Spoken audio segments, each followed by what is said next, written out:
13 katuig na karong adlaw human mahitabo ang ngilngig nga pagpatay sa 58 ka mga tawo, apil na ang 32 ka mga journalist sa sitio Masalay, Barangay Salman, Ampatuan, Maguindanao nitong November 23, 2009. Magibansagang Maguindanao Massacre, usa sa pinakagrabing election-related violence sa kasaysayan sa Pilipinas. 13 katuig na ang milabay, apan pipila sa mga suspect sa linuog nga krimen ang nagpabiling gawas nun. Kaysa kasamtangan, 44 lang sa 200 kasuspitsado ang nahukman sa korte, samtang ang uban namatay sa pagulat sa sentensya. Apil sa namatay si Dato Andal Ampatuan Sr. nga gitudlong principal suspect, samtang anaa sa bilangguan. Makonsidera nga hinay ang paglihok sa pagdungog sa kaso tungod sa kadaghan sa mga suspect nga ilang gipangita, din 44 la ang napatubang sa korte. Hinungdan nga naghatag kini og kabalaka ug way paglaom alang sa mga pamilya ug kabanay sa mga biktima sa massacre nga makab-ot ang singgit nga hustisya.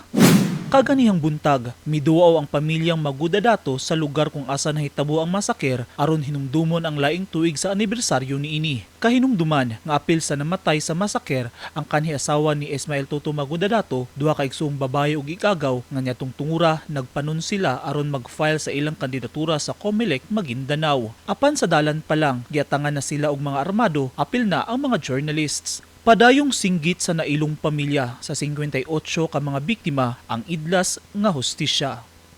Eugene Hinutan, Newsline Philippines. Stay safe